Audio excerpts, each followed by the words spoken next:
Holy double 31s, Batman.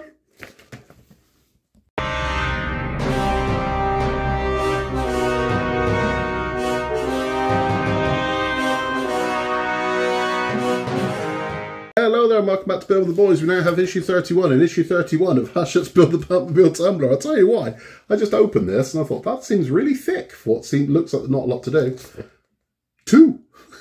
So I've got two 31s. So someone out there probably hasn't got one. This is what happens to me when mine go missing, I'm sure. But yeah, for some reason, I've got two copies of 31. No idea why. So in this one, what we're doing is we are building the steering engine. Now, I say building. What we're essentially doing is plugging wires into other wires. And again, I mean, I'm hearing you. I'm one of you. I can hear you. You're not happy with the amount of parts you get. And this has all got to be done. It just does. So, you know, we're doing the wiring now. Okay, normally we'd be doing this much later on. But for some reason, we're doing the wiring early. Just doing the reverse is all. All the fun stuff's coming. We just got to get through with the admin first, if you will. So what we're going to do is we're going to get this one open. We're going to see exactly what we've got to do to put this together. Once this is together, we're going to have a conversation at the end about Batman and Robin, about the film and the production of Batman and Robin.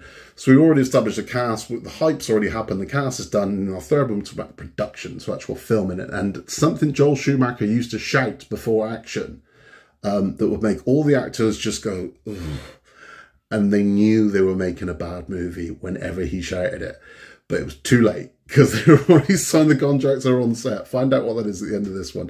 But without further ado, let's get this one open. Let's get this one built. Okay, so still with the Batman boxes. Stop doing this. Whatever this is costing, stop doing it. Right. So let's have a look what we've got.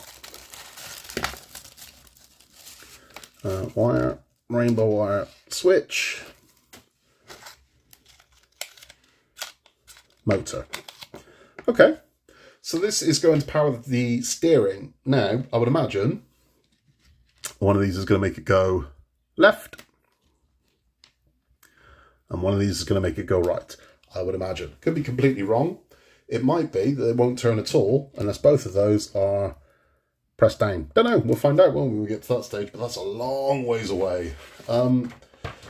But what we're doing is essentially we are plugging bits into other bits. Now, what I do like about this, because, I mean, let's find the positives, because there's always positives.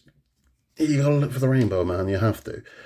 Is, as you can see, the numbers are printed on these. Love that. I can't stand those little stickers they put on the side, because you use one of those little stickers, life becomes a bit of a nightmare.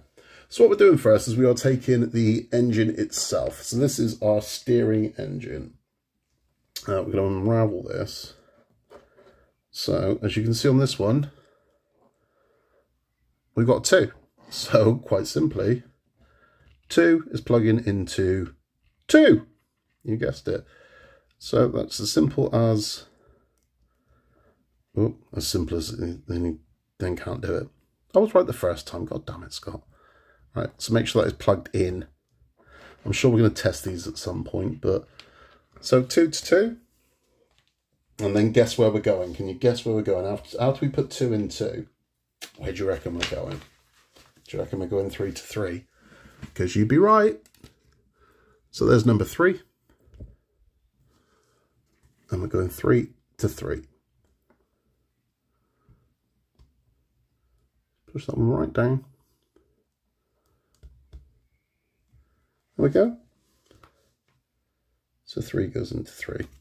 And then finally, out of nowhere, I know you'd never think it, would you? But 4 is going into 4. Exciting times. Right, so 4 plugs down into 4. And that, ladies and gentlemen, boys and girls, children of all ages, is 31 complete. So that's what we've got. We've got 2 switches and our engine here. That's it. Let's have a chat. That's it. I mean, look, right, I know we've just plugged 2 wires together, but it's all part of the plan. I mean, you've got to build these parts anyway, right? So it doesn't matter if we're building them at stage 110 or if we're building them at stage 31. It makes no odds. It's all got to be done. This is how a part works. In some issues, you're going to get massively in-depth builds, and I'm sure at some point we're going to be ripping our hair out when one of these issues comes along and it takes 45 minutes to build, and we're praying for the day. Well, do you remember how nice it was when you tried to plug some wires in?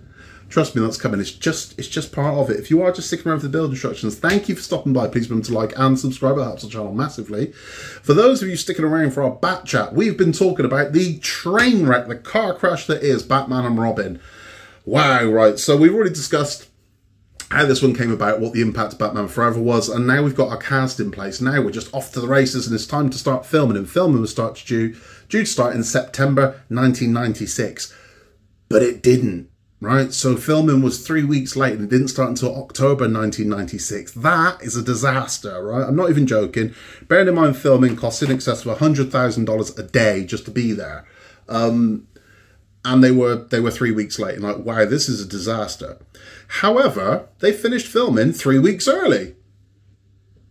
So you might be thinking, wow, that's incredible. They were 3 weeks late to finish filming 3 weeks early. That's not a good thing, right? No film finishes filming early. For a film like Batman and Robin to finish filming early, you either had the world's best crew and actors, which they kind of did, but the more likely scenario is, well, you probably should have filmed more then, because it seems like you just took one take and went, that'll do. That'll do. Now, whilst filming, Chris O'Donnell said that he didn't film a single day with Arnold Schwarzenegger. He said he hung out with him a lot when they were promoting the film. But he said whilst they're actually filming it, not a single day was he on set at the same time as Arnold Schwarzenegger. When they've got a lot of scenes together, stand-ins were used. So either they used a stand-in for Arnie, where you just saw the back of the suit, or you had a stand-in for Robin. But they never filmed together, not a single day. How weird is that? But again, that's probably why they finished sooner, because it wasn't a case of, well, let's wait for them to both together. Like, nah, just use stand-ins. It's like, wow. There was a phrase that was shouted by Joel Schumacher before he called action that made the actors sort of shudder a little bit. And Chris O'Donnell again said this. He said that when he made Batman Forever, it felt like they were making a movie. It felt like they were making a big action movie. It was polished and it was hard and there's a lot riding on this. And he said when they were making Batman and Robin, it just felt soft. It felt like no one really cared. And what Joel Schumacher would shout before he shouted action was, remember everyone, this is a cartoon. And it just made everyone go, oh. And that's when they kind of realised, oh, Jesus. So yeah, he would shout, remember everyone, this is a cartoon, because his order was, make it toyetic. And that's exactly what Batman and Robin was. It was a toy commercial. So they went as toyetic, as cartoony as they could. Now, production halted again. So they lost another week of filming. Why? Someone stole the gun. So someone stole Mr. Freeze's gun.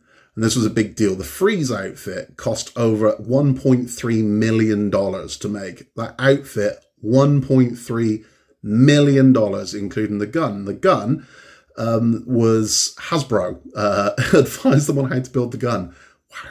But this is the Freeze outfit. So take a look at this. This was $1.3 million worth of outfit.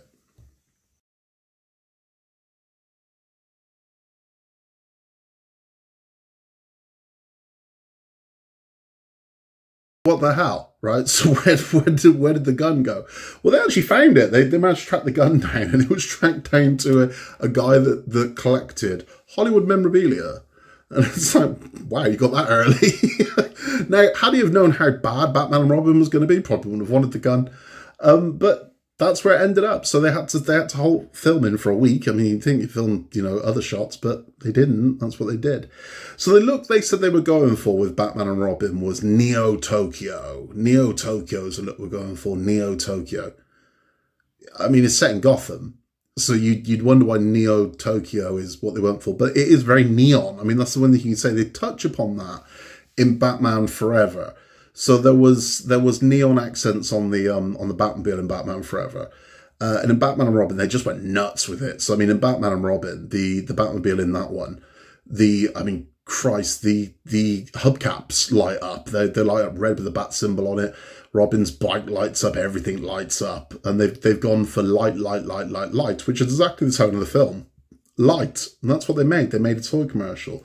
So a lot of them weren't happy, and they kind of knew, we're making a dud here, aren't we? And everyone kind of knew, and they said you could feel that on set, that everybody was aware that what they were making was a dud, and no one was happy with it, except for one person. Uma Thurman loved it, right? Uma Thurman, bless her, said she just embraced how camp the whole thing was, and fully, and you can see it in her performance. I can't take anything away from her Poison Ivy performance, I really can't, because she just embraced the fact this is the campest thing I've ever done. So she goes completely Batman 66, and that's what she does. Again, it was a very quick shoot. I mean, I say that, it still took 3 months to shoot it.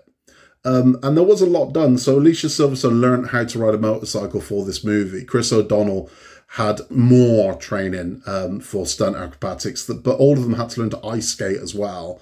With the exception of Arnie, he wasn't learning to ice skate. Clooney ice skated. So did Chris O'Donnell for the scene at the beginning where they turned a museum into an ice rink. That happened, man. Right. So that's all for this one. We are going to talk about the release of Batman and Robin in the next one. So in the next one, Batman and Robin finally is unveiled on the public, and we all get to see it for the first time. And I'll tell you about exactly what happened there. Not quite the disaster you think it was. Opening weekend looked like we got a smash. We'll talk about what happened. But we'll be back very soon with issue 32 of Hachette's Build the Batmobile Tumbler. We'll be doing more wiring. More wiring. That's what we're doing, some more wiring. So tune in for that one. If you haven't yet, please remember to like and subscribe. In a world where you can be anything at all, just be nice. And remember, until next time, Gotham needs us. I'll see you then.